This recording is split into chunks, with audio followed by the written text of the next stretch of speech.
Salmo 1, bienaventurado el varón que no anduvo en consejo de malos, ni estuvo en camino de pecadores, ni en silla de escarnecedores asentado, sino que en la ley de Jehová está su deleite, y en su ley medita de día y de noche.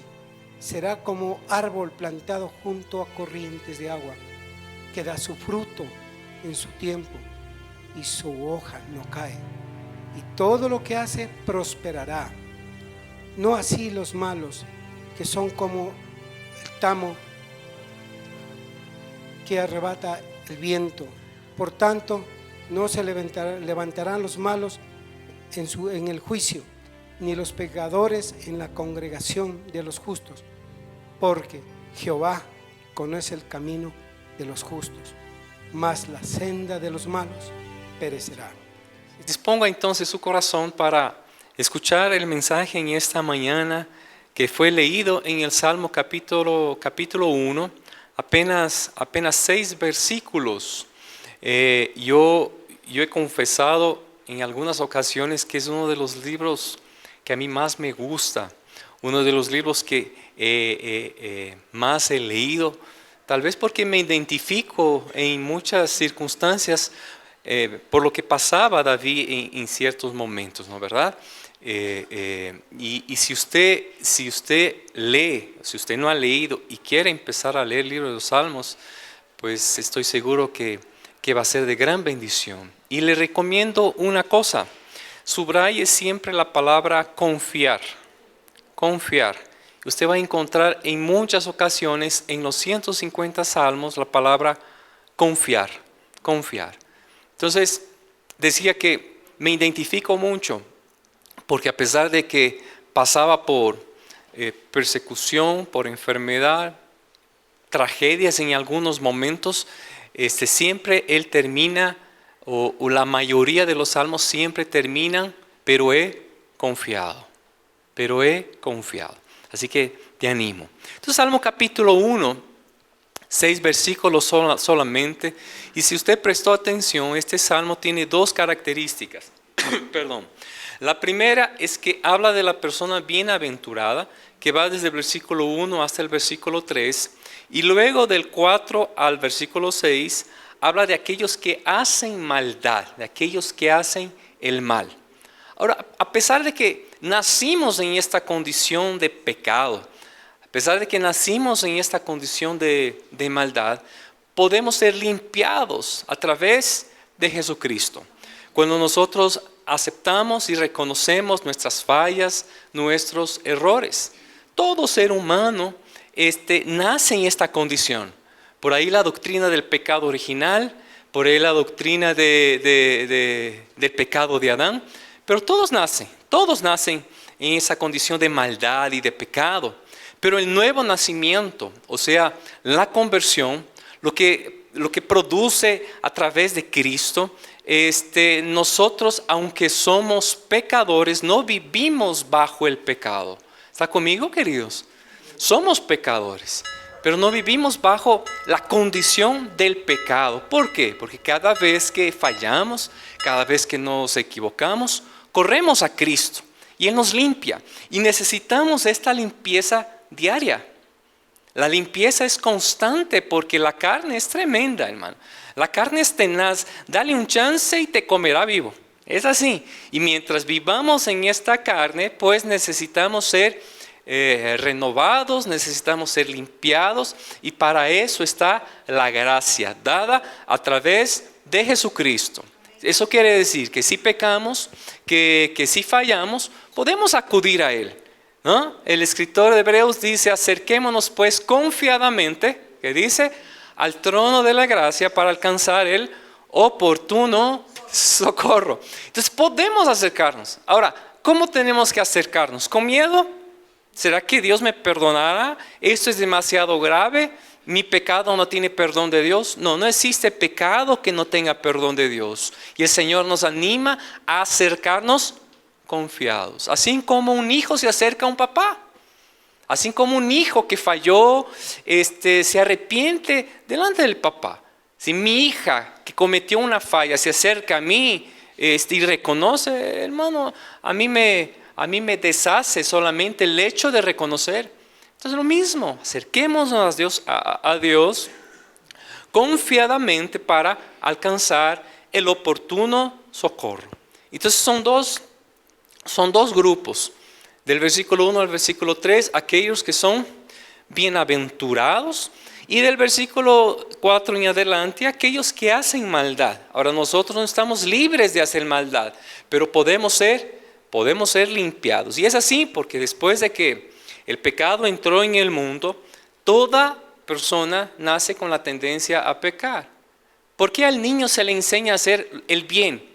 Porque el mal ya viene de fábrica, ya viene de fábrica. Ellos nacen con esta condición, igual que nosotros. El apóstol Pablo dijo en una ocasión, en Romanos 7, el bien que quiero hacer, me cuesta, no lo puedo. Ahora, lo que dice Pablo ahí, no es dar rienda suelta al pecado.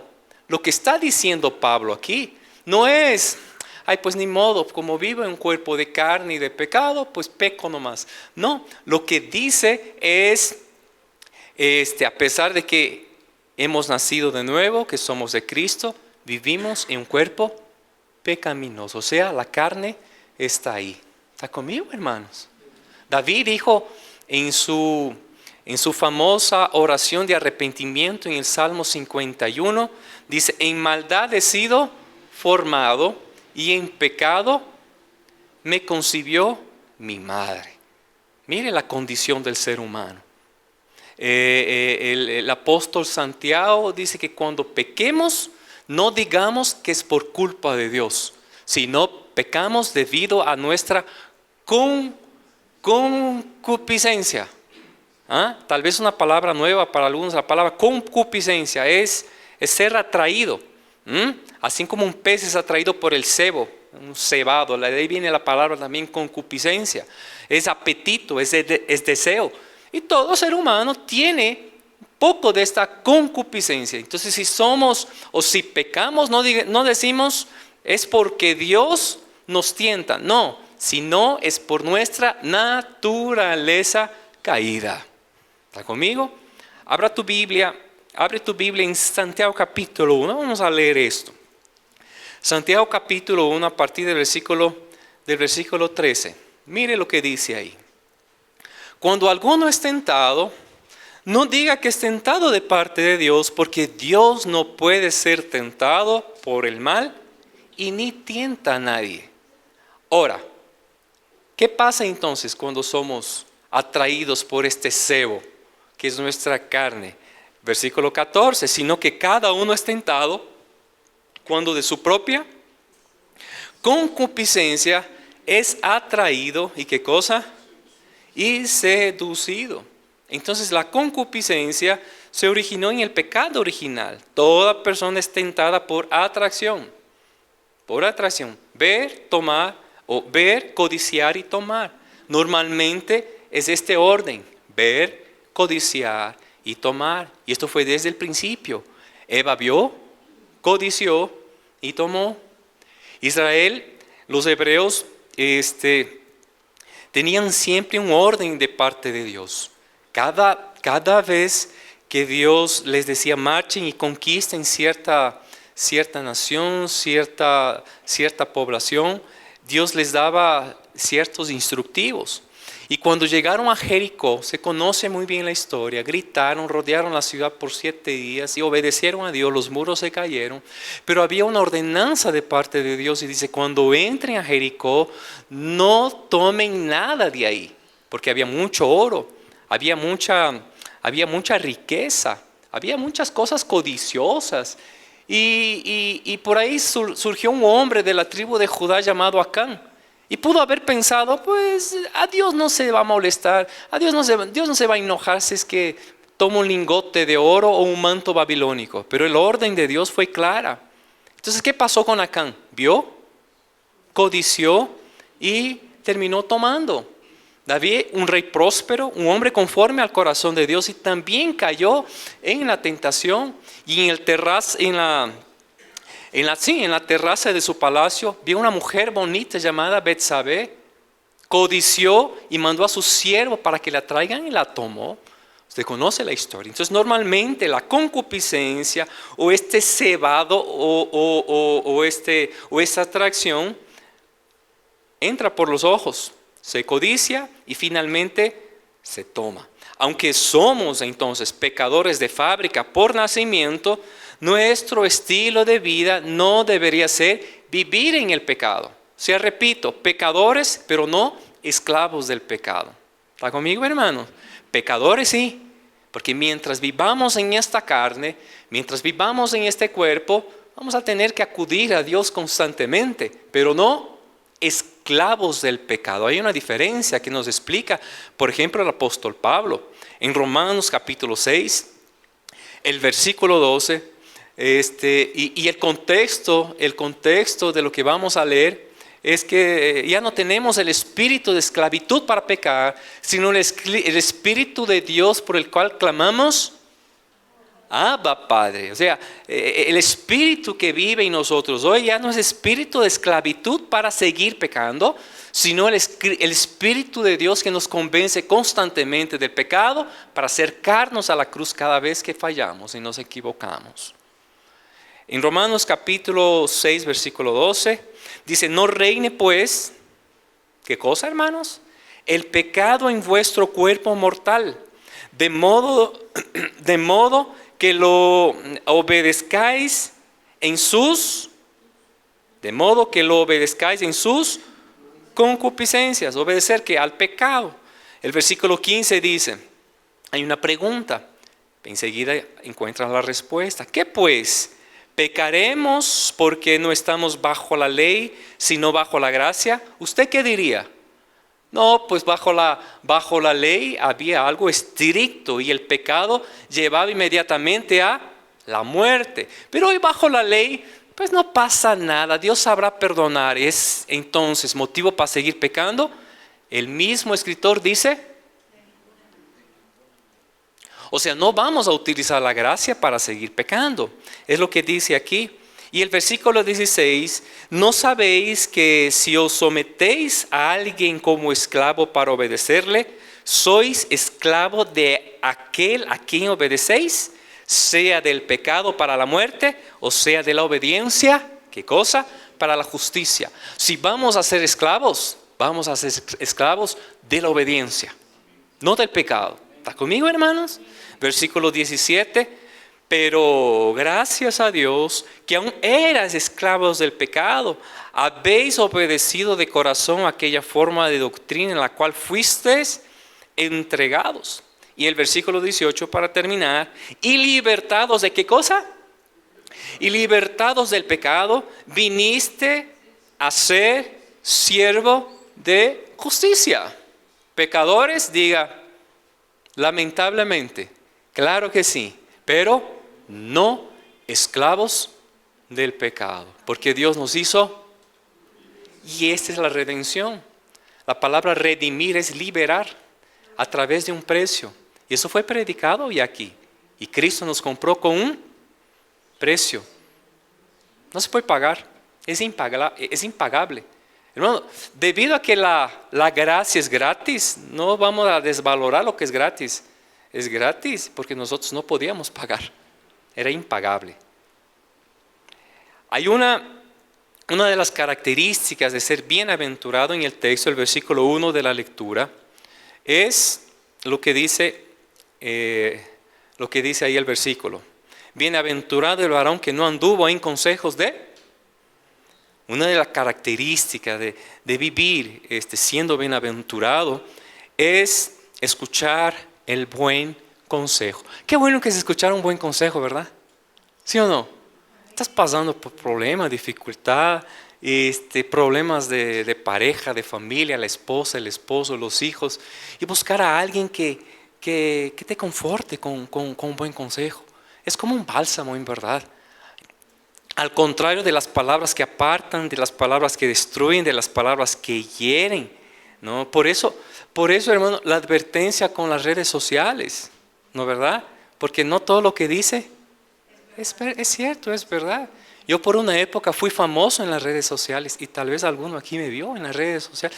Fui famoso pues precisamente por un accidente que pasó con mi perro, ¿no? Un perro grande atacó a mi perro y casi lo mata, casi lo mata. Yo por defender, pues yo tuve que someter a este otro perro, incluso lo pateé. Eso fue suficiente para que me graben, para que me publiquen en las redes sociales, y fui odiado por muchas personas, amenazado por muchas personas que no conocían la verdad de la historia, el contexto de todo eso. La Vero conoce muy bien, a Dios gracias, el Huguito, tu esposo, me aconsejó a no hablar nada. Y como yo no hablé nada en redes sociales, ¿por qué es eso? Hay muchas personas que viven de la controversia, que viven de la polémica. ¿Qué querían? Que yo me defendiera. Mi querido abogado Huguito Lara me dice: ve, Junior, tranquilo, los medios son así, explotan, en 15 días, un mes máximo, todo enfría nuevamente. Pero yo tengo iras, le decía. Dice: no, tranquilo. Entonces, siendo un profesional y un hombre que conoce muy bien de esa situación, le obedecí y fue así, Pero durante este mes yo fui acabado en redes sociales. Fui acabado, me amenazaron, sabían dónde vivía, dónde trabajaba, dónde era mi iglesia, que era un pastor maltratador de perros, sin conocer el contexto de nada, de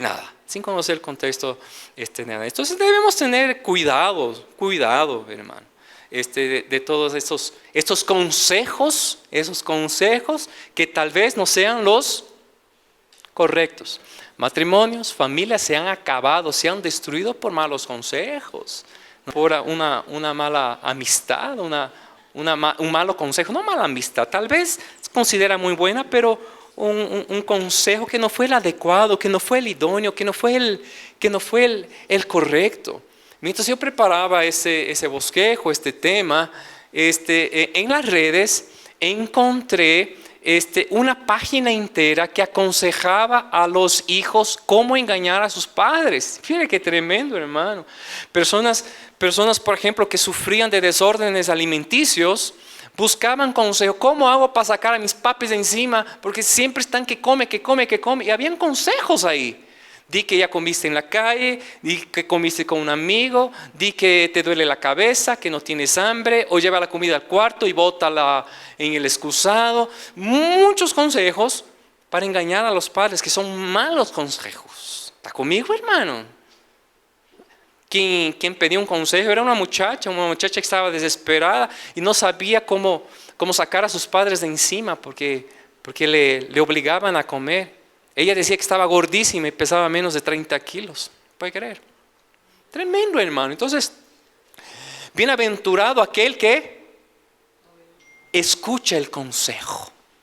Escucha el consejo. Yo considero que escuchar a voces correctas nos llevarán a tomar decisiones correctas. Si en lo que me pasó yo hubiera decidido defenderme en redes sociales y pelear y no hubiera escuchado un buen consejo de mi querido abogado Huguito Lara, hermano, tal vez hasta ahora seguía la historia, ¿no verdad? Pero dije, no, yo estaba con cabeza caliente, yo quería defenderme, me parecía una injusticia, me parecía que no era justo que la gente me apuntara y me criticara de esta forma. El perrito atacado tuvo una cirugía para recomponer la oreja. Yo casi pierdo la pierna, o sea, terrible. Fue horrible el accidente, casi me linchan prácticamente sin conocer el contexto de todo. Yo estaba irado, yo estaba enojado. Yo decía, vamos a utilizar las cámaras ahorita de seguridad, las cámaras del parque, para buscar a esta gente y decir la verdad. Pero mi querido abogado dijo, tranquilo, Junior, no pasa nada, eso tiene que calmar. Pero un mes tengo que esperar. Sí, un mes. ¿Le ha pasado, hermano, que le hierve la sangre y usted quiere defenderse? La Biblia es tremenda. La Biblia dice, con respecto a las familias, con respecto a las relaciones y al matrimonio, por ejemplo, dice que no se ponga el sol sobre vuestro enojo. Que no se, enójate lo que tengas que enojar, pero cuando llega la noche, tranquila, enfríate, porque el día siguiente las cosas van a estar mejores. ¿Está conmigo? Por algo dice la Biblia. Y eso lo podemos aplicar en todo, hermanos. Antes la psicología decía, antes de educar y antes de instruir a tu hijo, hazlo sin que la ira esté en tu corazón. Cuenta hasta 10. Bueno, algunos tienen que contar hasta más, ¿no es verdad? Pero pensar antes de hablar. El sabio Salomón dice que sean pocas tus palabras y ojo con lo que sale de tu boca. O sea, pilas con lo que sale de tu boca. O sea, pocas las palabras, porque a veces hablamos y metemos la pata. Amén. Entonces, escuchar voces correctas nos llevarán a tomar decisiones correctas.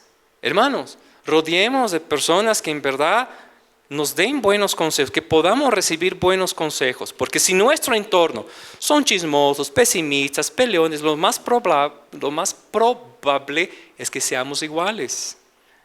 La famosa frase, dime con quién andas, es casi bíblica, pero no es. Pero es una gran verdad, hermano, porque nuestro entorno y nuestra compañía mostrará en realidad ¿quiénes somos?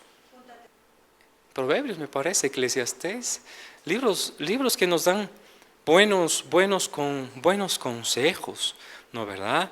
Pero si nos rodeamos de personas positivas, de personas que aman a Dios, pues tendrán un consejo adecuado, idóneo, preciso para este momento de la vida. Consejos para afrontar la vida. Porque la vida en ocasiones se torna difícil y es ahí en donde estamos rodearnos de esas secoyas, de esos árboles robustos, de donde aferrarnos. Yo sé que tenemos que aferrarnos a Dios, es indudable. Nosotros somos pámpanos y aferrarnos a la vid verdadera es indispensable. Pero necesitamos a personas de donde tomar en circunstancias adversas de la vida, ¿sí o no? Necesitamos, ¿por qué digo secoyas? ¿Por qué necesitamos aferrarnos a las secoyas? Porque las secoyas son los árboles más grandes del mundo. Hay secoyas que llegan a medir 80 metros. Pero ellas son grandes y robustas, resistentes. No porque sus raíces son profundas, sino que crecen en enramadas o en arboledas. Se sujetan las ramas, se sujetan prácticamente una a la otra.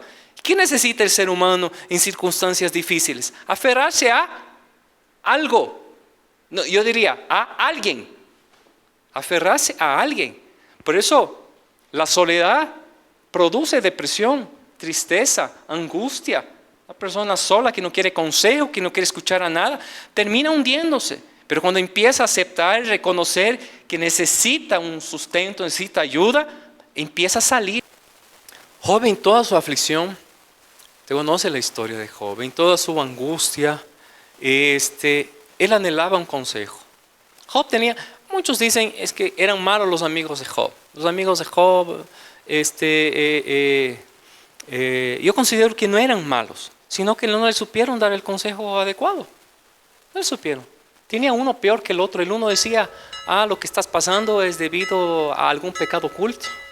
Y por ahí se levantaba otro consejero y decía, lo que estás pasando, Job, es porque lejos, Dios se ha apartado de ti, lejos está el Señor de ti.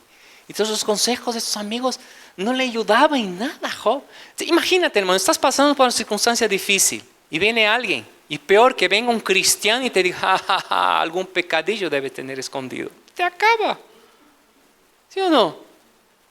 Nadie está libre de pecado, hermano. Dice que esté libre de pecado. ¿No es verdad? Nadie está libre. Entonces, esas amistades no eran las correctas. Esos consejos no eran. Ahora, todo eso pasó en la vida de Job para que él entendiera que el verdadero consejo venía del cielo, venía de Dios. Luego al final, ¿no? Sufrió durante muchos capítulos. Ahí por el capítulo 40 él dice, sí, hablaba lo que no hablaba lo que no entendía, oía lo que no entendía, pero ahora mis ojos me ven y me postro a tus pies y reconozco que quién eres tú en verdad. Él creía conocer a Dios, pero fue solo en la aflicción que conoció en verdad al Señor.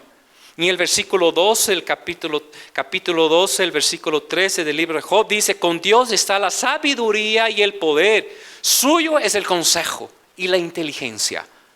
¿De quién es el consejo? De Dios, de Dios. Entonces, juntarse con personas que aman a Dios, estoy seguro que tendrás un buen consejo.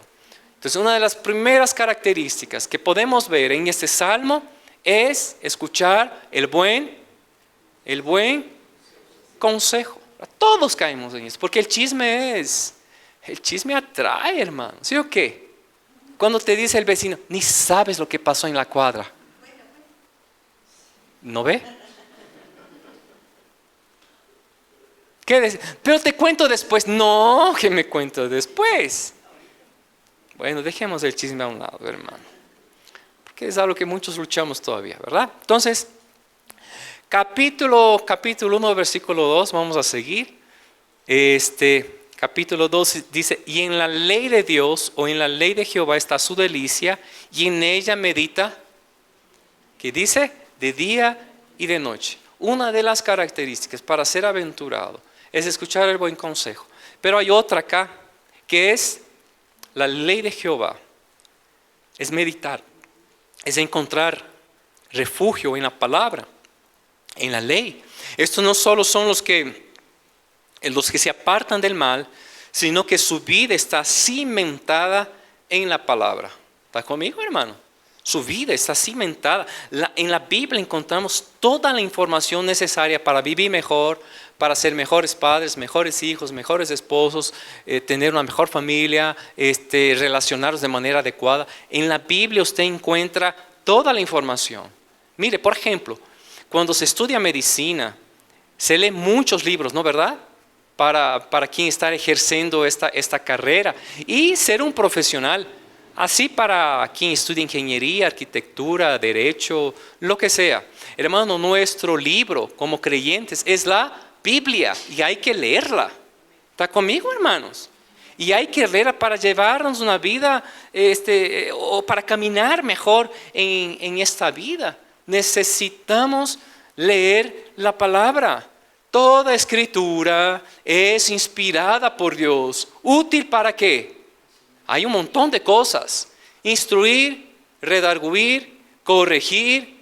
Es útil para un montón de cosas.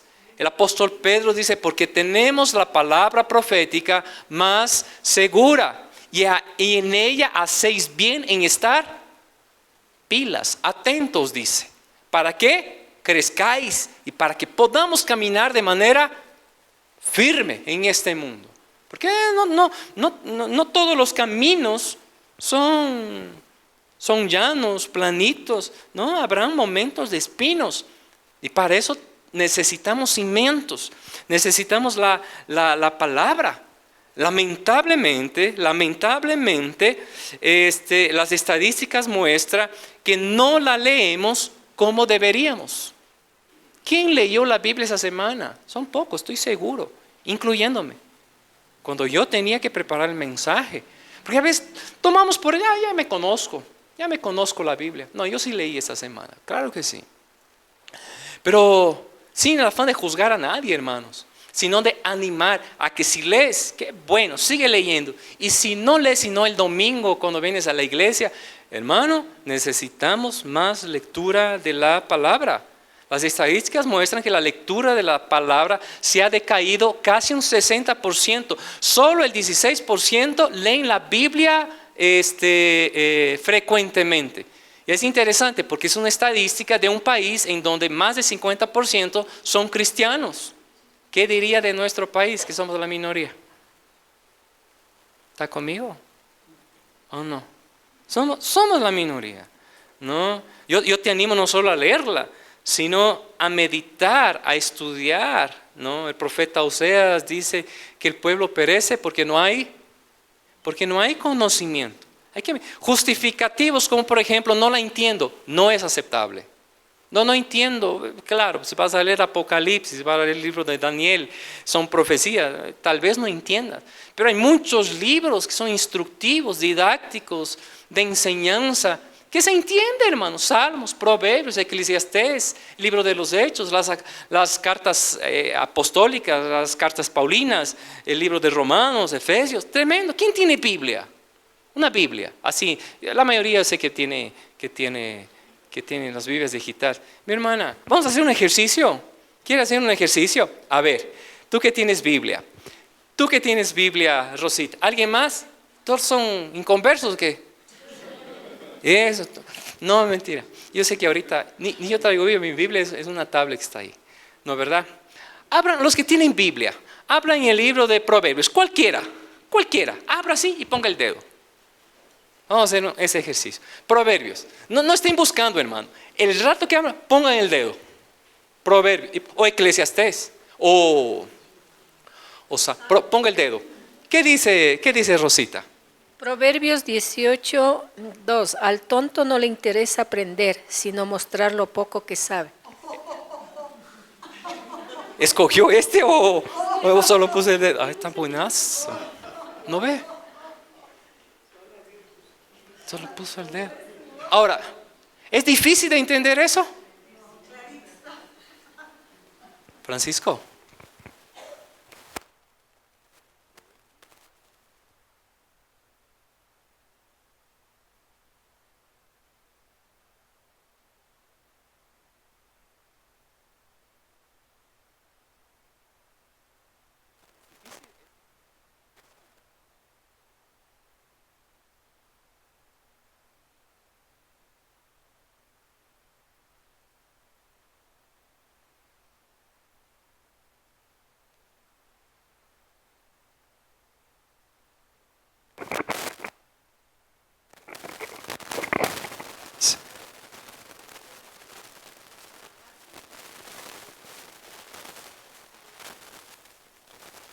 Ah, qué interesante. Ahora el contexto de lo que leyó mi hermana de Ageo está hablando del templo.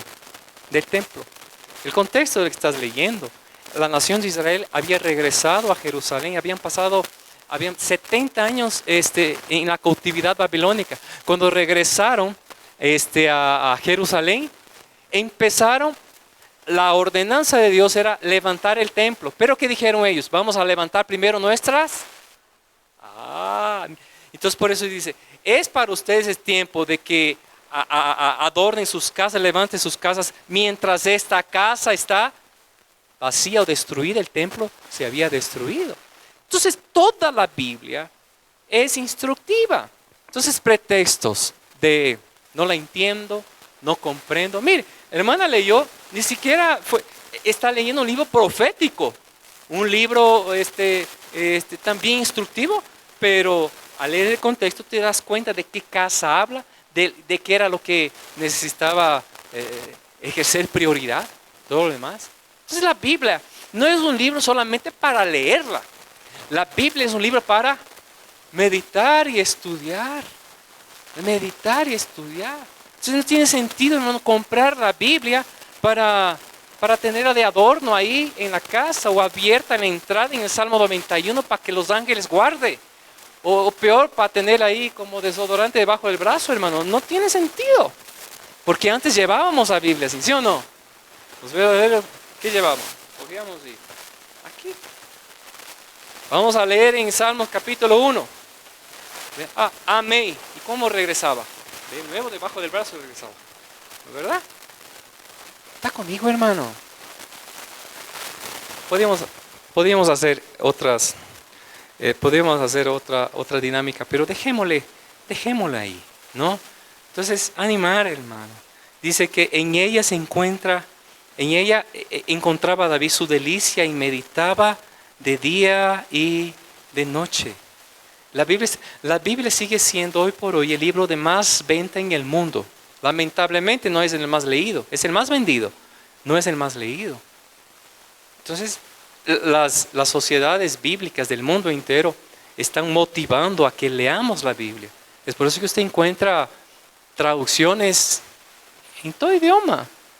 Y en todo, hermano. No entiendes la versión 1960, la Reina Valera, pues tienes la Palabra de Dios para Todos, tienes la nueva versión internacional, tienes la nueva traducción viviente, tienes lenguaje sencillo, tienes Palabra de Dios, tienes tantas versiones como para que no haya pretexto de que no la entiendo.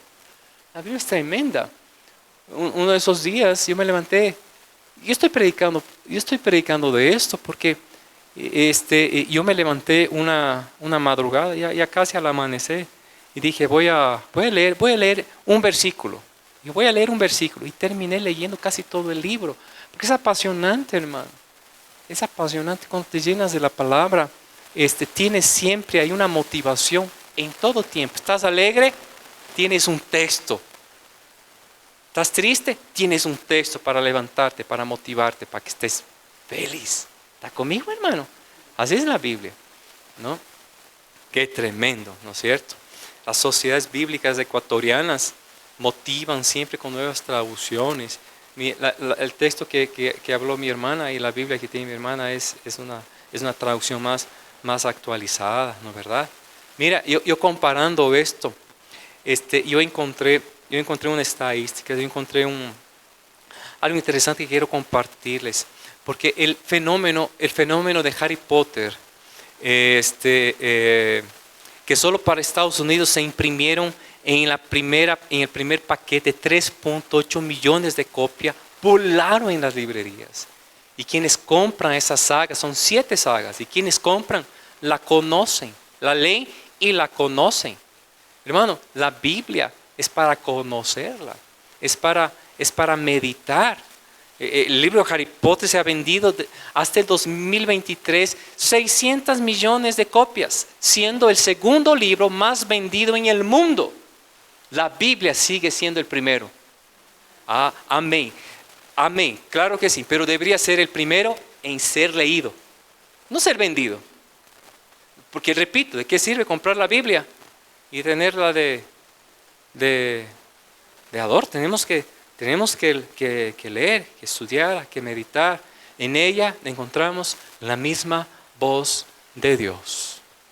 Hace 15 días Dios permitió que yo hable con respecto a la voluntad de Dios. ¿Cómo conocer la voluntad de Dios?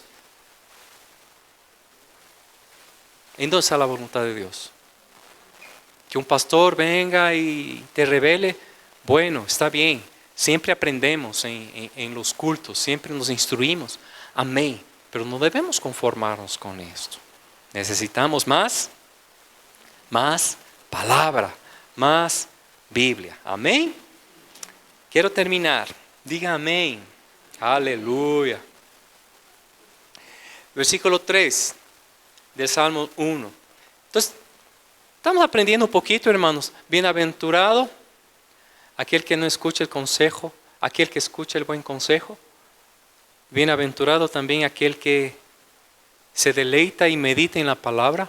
Pero también hay otra bienaventuranza en el versículo 3, que dice que será como árbol plantado junto a corrientes de agua, que da su fruto a tiempo y su hoja no cae. Todo lo que hace. ¿Quiere ser próspero? Amén. Pero bueno, ¿qué es ser próspero, no? O sea, bíblicamente. Porque normalmente el éxito es la suma de fama más fortuna. Pero yo no considero que una persona es exitosa cuando deja a Dios a un lado. Porque la paz, el gozo y la seguridad de la salvación que solo se produce por el amor de Dios, ¿no verdad? Eso solo lo puede dar el Señor. Es un verdadero hombre, mujer exitosa.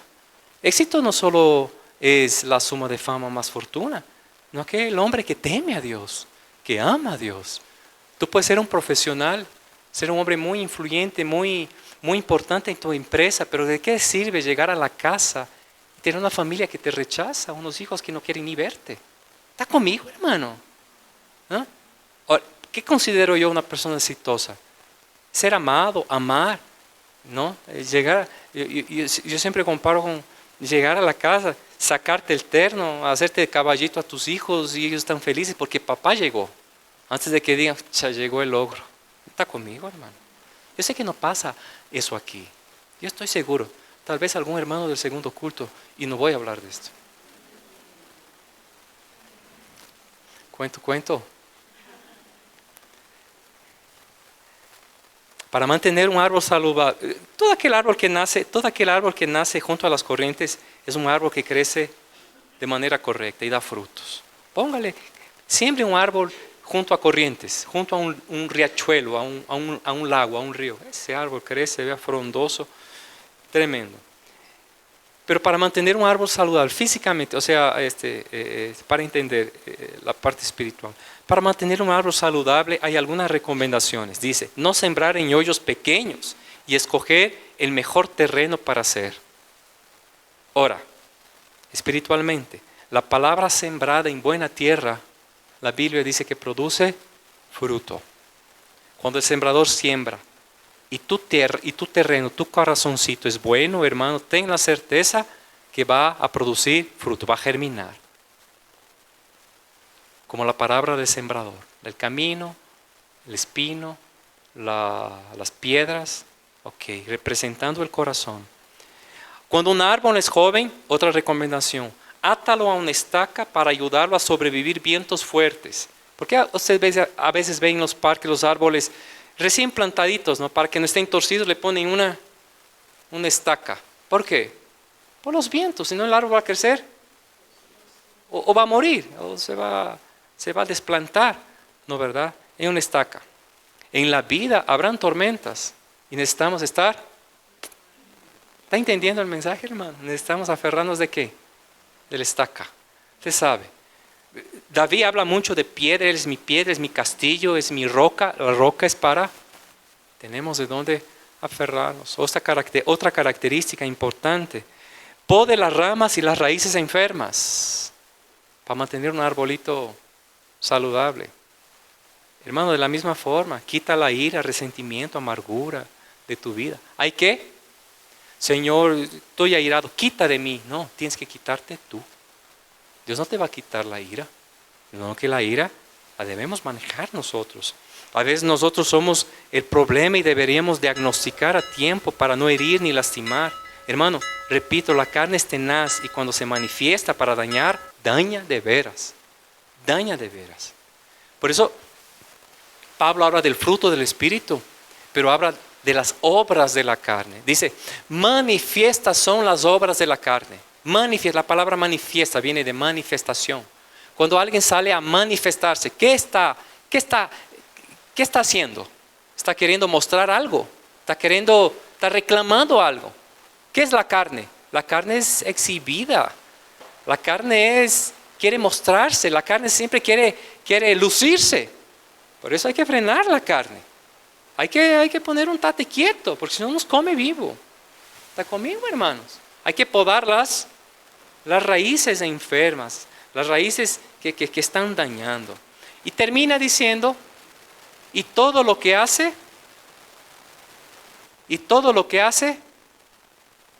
prosperará. Repito, la prosperidad, hermano, es un deseo innato de todo ser humano.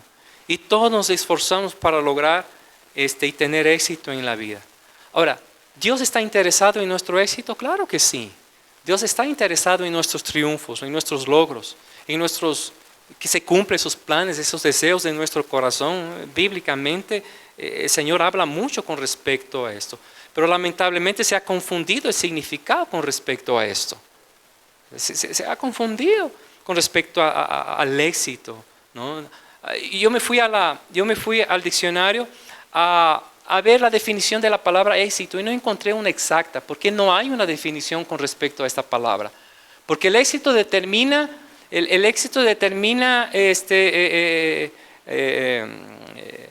esta palabra se medirá de acuerdo a las metas individuales de cada persona. Porque, por ejemplo, para un entrenador de fútbol, el éxito es haber ganado la copa.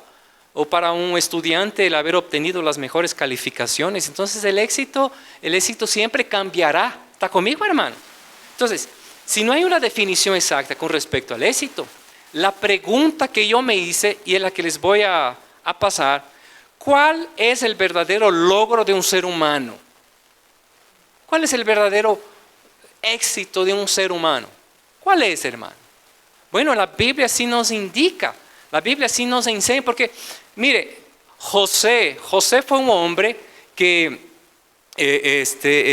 según los estándares, está bien la palabra, los estándares del mundo, era un fracasado, era un don nadie, no servía para nada, pero para Dios fue considerado exitoso, aún en la cárcel.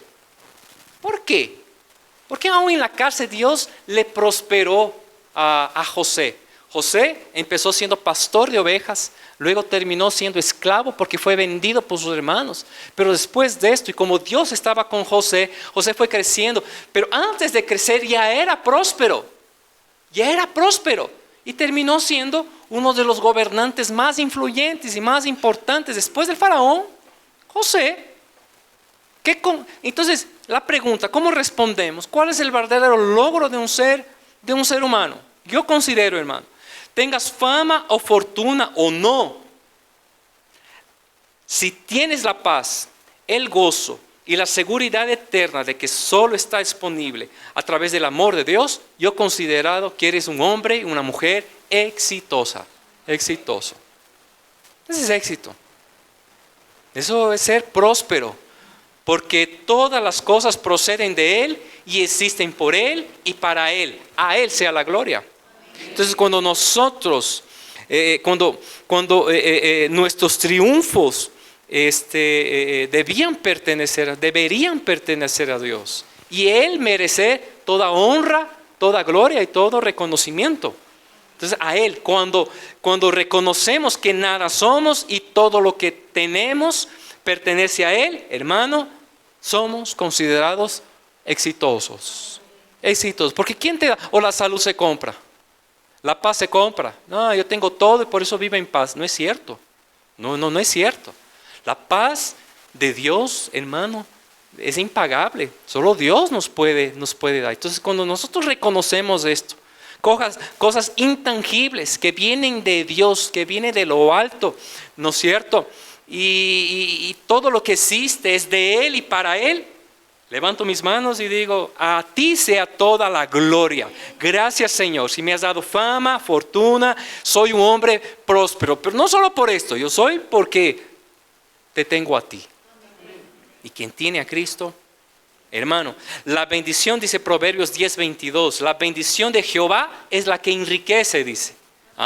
La bendición de Jehová es la que enriquece y no añade tristeza con ella. En conclusión, éxito no solo es lo que tenemos, sino lo que somos.